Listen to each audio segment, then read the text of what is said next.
Pai do Senhor, igreja, estamos aqui com mais uma aula. Hoje será a lição 10 da revista A Profetisa Hulda. Amém? Vamos estar iniciando com uma oração. Senhor, agradeço por esse dia, Senhor, muito obrigado por estarmos aqui, muito obrigado pela Tua presença, pela Tua glória, pelo Teu amor, Pai. Muito obrigado por tudo que tem feito, ó Pai. Senhor, que possamos entender a Tua palavra, o Teu desejo, a Tua vontade neste momento, ó Pai. E que o Teu Espírito possa conversar com todos nós, ó Pai, e nos dar o entendimento necessário. Amém? Amém. O texto bíblico é 2 Reis 22, 11 ao 20. Vou estar lendo a introdução. O ministério profético na Bíblia tem seu lugar de destaque no período da monarquia. Trata-se de um ministério de revelação da vontade de Deus, e não meramente a previsão do futuro, como pensam algumas pessoas. Este era o meio escolhido por Deus para falar com o povo no período dos reis, pessoas levantadas por ele para revelar a vontade do Senhor, exortando e consolando o seu povo diante de suas lutas e também os seus desvios. Hulda foi uma dessas pessoas que uma profetisa usada por Deus para exortação e consolo. Amém? Em 2 Reis 22, a partir do 11, diz assim: Assim que o rei ouviu as palavras do livro da lei, rasgou suas vestes e deu estas ordens aos sacerdotes Ilquias, a Aquim, a Icã, filho de Safã, a Aquibor, filho de Miqueias, ao secretário Safã e ao auxiliar real Asaías: Vão consultar o Senhor por mim, pelo povo e por toda Judá, acerca do que está escrito neste livro. Foi encontrado. A ira do Senhor contra nós deve ser grande, pois nossos antepassados não obedeceram às palavras deste livro, nem agiram de acordo com tudo que nele está escrito a nosso respeito. O sacerdote Ilquias, Aicã, Aquibor, Safã e Asaías foram falar com a profetisa Hulda, mulher de Salum, filho de Vicvá e neto de Arás, responsável pelo guarda-roupa do templo. Ela morava no bairro Novo de Jerusalém. Ela lhe disse: Assim diz o Senhor, Deus de Israel, diga ao homem que os enviou a mim. Assim diz o Senhor, eu vou trazer desgraça sobre este lugar e sobre seus habitantes. Tudo o que está escrito no livro que o rei de Judá leu, porque abandonaram e queimaram incensos a outros deuses, tocando-me a ira por meio de todos os ídolos que as mãos deles têm feito. Minha ira arderá contra este lugar e não se apaga. Diga ao rei Judá que os enviou para consultar o Senhor. Assim diz o Senhor, o Deus de Israel, acerca das palavras que você ouviu. Já que o seu coração se abriu e se humilhou diante do Senhor, ao ouvir que eu falei contra este lugar, contra seus habitantes, que seriam arrasados e amaldiçoados, e porque você rasgou as vestes e chorou a minha presença, ao ouvir, declara o Senhor. E eu ouvi, declara o Senhor. Portanto, eu o reunirei aos seus antepassados, e você será sepultado em paz. Seus olhos não verão a desgraça que vou trazer sobre este lugar. Então eles levaram a resposta ao rei. Amém? Segundo o relato bíblico, Hulda, que vivia na parte baixa de Jerusalém, era profetisa no tempo do rei Josias. A Bíblia diz que ela era esposa de um certo Salum, ou guarda-roupas. Não se sabe com certeza se ele era responsável pelas roupas da corte ou roupa do templo. Algumas traduções bíblicas relatam que seja do templo. A profetisa foi procurada por uma comitiva liderada pelo sumo sacerdote Ilquias, a pedido do rei, para consultar o Senhor acerca do livro da lei, que fora recuperado na casa do Senhor. Ela é mencionada também no relato paralelo em 2 Crônicas 34. A Bíblia aponta apenas uma atuação pontual de Hulda. Não sabemos muito sobre o que faz essa mulher, mas a partir do relato sabemos a sua firmeza de caráter e fidelidade ao chamado profético. Ela iniciou sua fala com a fórmula da fala profética. Sim, diz o Senhor.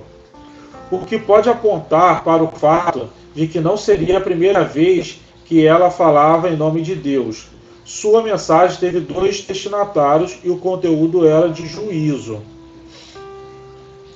Para Judá, eis que trarei males para este lugar e sobre seus moradores, e saber todas as palavras do livro que leu o rei Judá, visto que deixaram e queimaram incenso a outros deuses para me provocarem a ira com todas as obras das suas mãos. O meu furor se acendeu contra este lugar e não se apagará. Neste contexto aqui, o povo se afastou muito de Deus e o próprio rei acabou deixando isso acontecer. Ele teve o princípio de restabelecer o templo, porém tudo já tinha sido feito. Tudo que contra o Senhor Deus já tinha feito. Para o rei Josias, portanto, o teu coração se enterneceu e te humilhaste perante o Senhor, quando ouviste que falei contra este lugar e contra os seus moradores, e rasgaste as tuas vestes e choraste perante mim. Também eu te ouvi, diz o Senhor, e os teus olhos não verão todo o mal que eu farei trazer a este lugar. Ao ler a verdade, a lei, naquele livro, no livro da aliança, no livro da lei, ele se humilhou, ele rasgou suas vestes, ele se arrependeu de tudo que estava acontecendo no seu reinado.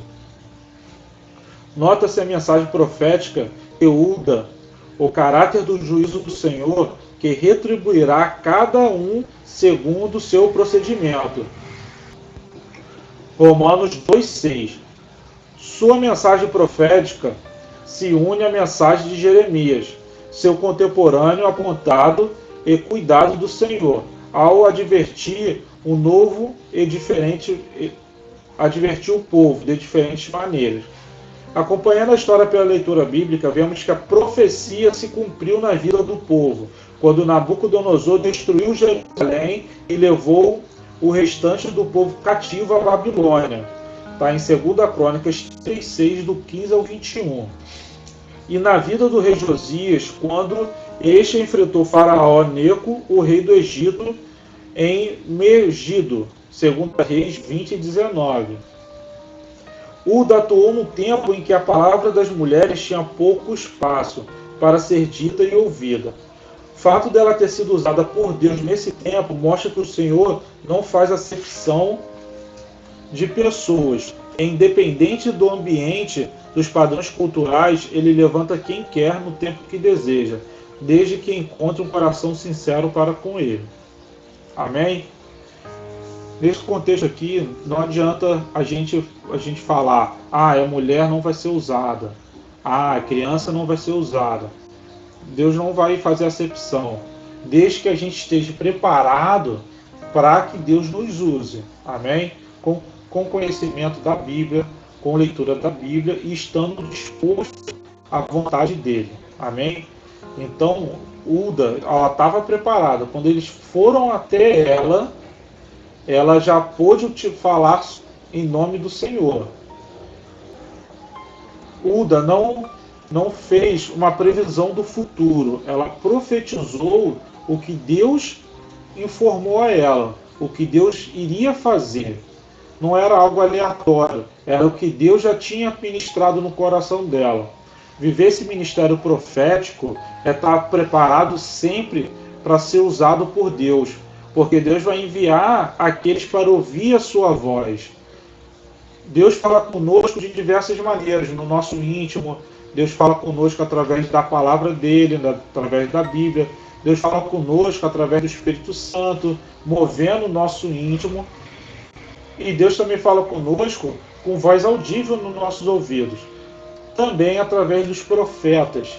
E esses profetas têm que estar preparados para quando nós formos Deus enviar alguém a eles, ele chegar e falar. É como eu estiver andando na rua tranquilamente e chega alguém enviado por Deus para ouvir uma profecia. Eu tenho que estar preparado a todo momento para profetizar sobre essa pessoa. Profetizar o que Deus quer. Amém? Havia outros profetas em seu tempo, até mais conhecidos, como Jeremias e Sofonias. Mas Deus evidenciou que a comitiva de Josias fosse até ela. Alguns estudiosos bíblicos apontam que isso se deu porque ela era a profetisa mais próxima. Outros por causa da posição influente desse marido. Mas temos que reconhecer primeiramente a soberania de Deus, dirigindo Ilquias e sua comitiva. Além disso, essa escolha aponta para a idoneidade dessa mulher, que mesmo sendo casada e tendo uma família para cuidar, demonstra dedicação ao ministério e fidelidade à vontade de Deus. Ainda que o texto bíblico não se preocupa em apontar como o marido de Hulda lidar com seu ministério, vale destacar que não há relatos de que ele a impedisse de desenvolver sua vocação. De qualquer forma, a respeito mútuo entre o casal é fundamental para o exercício ministerial.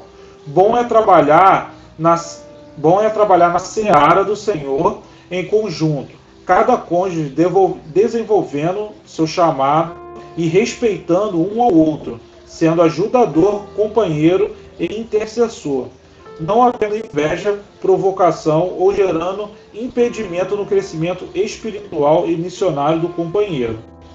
Isso aqui é muito importante, porque reino dividido não prospera. Quando você tem um cônjuge que está caminhando contigo, os dois vão conseguir crescer espiritualmente na presença de Deus e um ajudar o outro. Um, quando estiver fraco, já tem no seu cônjuge um suporte espiritual para o manter de pé. E assim os dois progredir ministerialmente, cada um em sua área. Os dois podem até estar caminhando na mesma área ministerial. Amém? O importante é que os dois estejam sempre juntos, caminhando juntos, na presença do Senhor. Para que a presença do Senhor e a vontade de Deus tenha mais liberdade para ser feita. Amém? Não há citação em seu nome antes desse episódio e nem depois, mas o fato dela ser descrita como profetisa mostra que atuava neste ministério e provavelmente continuou a fazê-lo depois dessa consulta, pois Hulda já estava pronta para profetizar quando a comitiva chegou para falar com ela. Ela não entregou algo do coração dela, ela entregou algo do coração de Deus. Aprendemos com Hulda que muitas vezes Deus mandará pessoas até nós para que sejamos instrumentos dele, anunciando sua mensagem. Nem sempre temos um ministério conhecido ou reconhecido pelas pessoas, nem um alcance para além da nossa esfera local, mas Deus pode mover as pessoas em nossa direção para que sejam instruídas por ele, através de nós. E quando isso acontece, precisamos ter firmeza, clareza, discernimento e fidelidade ao que Deus fala. Hulda, como a maioria dos demais profetas e profetisas da Bíblia, não gasta palavras falando de si mesma ou dando a sua opinião sobre os fatos. Apenas repete o que Deus manda dizer e demonstra conhecimento da sua palavra. Isto também é uma boa lição para nós. Precisamos reconhecer que nem sempre sabemos avaliar situações pelos olhos humanos, mas se confiarmos no que o Senhor nos diz, teremos êxito em nosso ministério. Amém? Principalmente porque não conseguimos ver o coração de ninguém.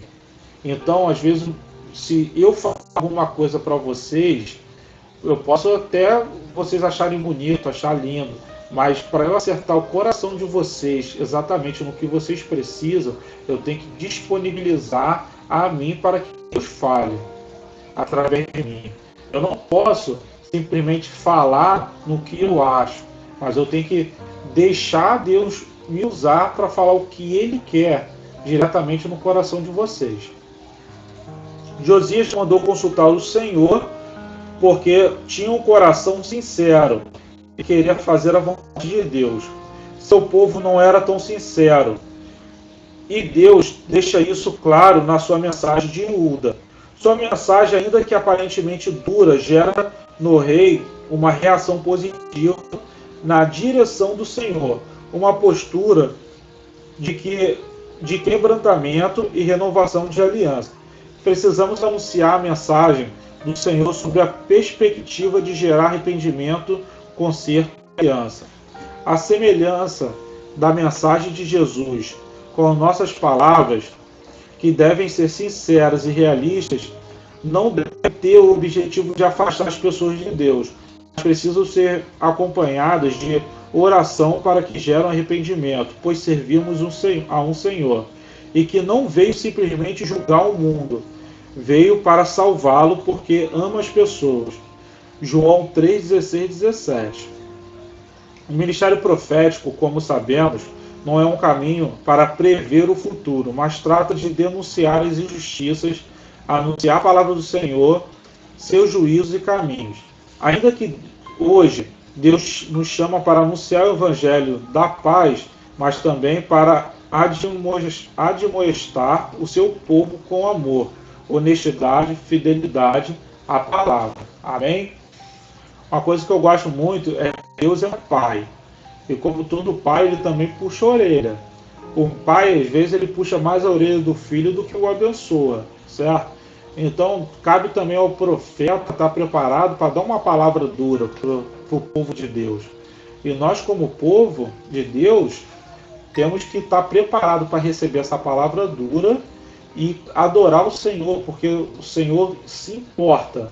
Enquanto Deus tem essa palavra para conosco, Ele está importando. Independente se seja uma cajadada ou uma bênção para a sua vida. Deus se importa contigo, por isso que Ele está dando essa palavra dura. Amém? Quando Deus fecha uma porta, Ele sabe o porquê que Ele está fechando essa porta. Coisas que os olhos humanos não conseguem ver. Amém? Então, às vezes a gente precisa fechar nossos olhos humanos e caminhar com os olhos espirituais. Às vezes não. Sempre devemos fazer isso, porque são os olhos espirituais que vão fazer com que chegamos muito mais longe do que imaginamos, muito mais além do que nós vemos. Amém? Eu separei uma conclusão, vou estar lendo aqui para vocês, né? Aos 26 anos de idade, Josias é usado por Deus para restabelecer a comunhão do povo de Deus e renovar a aliança com o Senhor. Começa uma reforma no templo e para isso manda Safã, o escrivão, ao sacerdote Ilquias para tomar conhecimento das finanças disponíveis. Nessa busca, Safã recebe também o livro da lei e faz a sua leitura perante o rei, que, contristado pela desobediência do povo no passado, mandou consultar o Senhor com o objetivo de receber instrução para mudar a situação. 2 Reis 22, do 3 ao 11. Neste contexto, a profetisa Ulda é consultada. Como a escolha de falar com Ulda foi da comitiva de Ilquias, demonstra que Ulda tem um ministério profético atuante e idôneo. Tudo indica que ela atuava livremente, sem necessidade de se esconder, como acontecia com os profetas anteriores. Deus mandou ao encontro aqueles homens para ouvir suas palavras. De fato, ela ser mulher não diminuiu em nada sua reputação e autoridade espiritual. Neste tempo, culturalmente, as mulheres foram colocadas em posição de liderança, confirmando que essa não é uma cultura estabelecida por Deus. Hoje, Ele ainda usa homens e mulheres de acordo com a sua soberania e o que conta com o coração submisso e atento à sua vontade. Vale destacar que a profecia de Ulda está de acordo com aquilo que foi lido no livro da Aliança. Para se ter ideia do sentimento despertado em Josias, é bom ler Deuteronômio 28. Mesmo a palavra profética tenha sido dura, ela gera mudanças significativas em Judá e Jerusalém, conforme em 2 Reis 23. Embora o rei tenha morrido pela espada do inimigo, ele não viu mal a sua terra e o seu povo, e teve a profecia cumprida pelo domínio babilônico. Amém? Em Deuteronômio 28, diz assim, a partir do versículo 1: Se vocês obedecerem fielmente ao Senhor e ao seu Deus e seguirem cuidadosamente todos os seus mandamentos que hoje lhe dou, o Senhor, o seu Deus, os colocará muito acima de todas as nações da terra. Todas essas bênçãos virão sobre vocês e acompanharão se vocês obedecerem ao Senhor, o seu Deus. Vocês serão abençoados na cidade e serão abençoados no campo. Os filhos do seu ventre serão abençoados, como também as colheitas de sua terra e os bezerros e os cordeiros dos seus rebanhos. A sua cesta e a sua amassadeira serão abençoadas. Vocês serão abençoados com tudo que fizerem. O Senhor concederá que sejam derrotados diante de vocês os inimigos que os atacarem. Virão a vocês por um caminho e por 7 fugirão. O Senhor enviará bênçãos aos seus celeiros e tudo que as suas mãos fizerem. O Senhor, o seu Deus, abençoará na terra que lhes dá. Amém? A gente vê que a gente só precisa fazer uma coisa: obedecer fielmente ao Senhor e seguir cuidadosamente os seus mandamentos. É difícil, é muito difícil você andar 100% nisso. Porém, como é bom enfatizar, a melhor forma de fazer isso é você ter uma vida diante de Deus. Amém? É estar lendo a Bíblia, lendo os seus mandamentos, para isso se enraizar no seu conhecimento. Costumar louvar o Senhor, acordar louvando, costumar a orar, a ter o seu tempo com Deus, separar o seu tempo com Deus. Amém? E principalmente, peça a Deus os dons do Espírito. E se você tiver o dom de profetizar, peça a Deus: Senhor, deixe-me pronto para profetizar. Deixe-me pronto, para que eu ande pronto todo momento. Então leia a Bíblia, busque ao Senhor todos os dias, porque no momento que você profetizar, uma palavra poderosa vai sair da sua boca. Amém? Essa é a palavra do Senhor, essa lição. Espero que Deus esteja abençoando cada um de vocês com esse conhecimento, assim como Deus me abençoou bastante. Eu tenho muitas dificuldades nessa vida, né? Eu tenho lutado bastante para estudar, para crescer, e uma coisa muito importante que não posso deixar de lado é o estudo bíblico. É o estudo da palavra do Senhor, para que eu possa cuidadosamente obedecer os seus mandamentos. Porque não adianta eu obedecer 9 mandamentos e deixar um de lado. Eu tenho que estar 100% na obediência, 100% na presença de Deus. Porque se existe um detalhezinho que não é obediência, então eu estou 100% errado. Tenho que me consertar. Então, espero que todos tenham entendido, amém? Por favor, curtam esse vídeo, comentem, mande para todo mundo, para que possam estar estudando e aprendendo um pouco mais sobre a presença de Deus. Amém?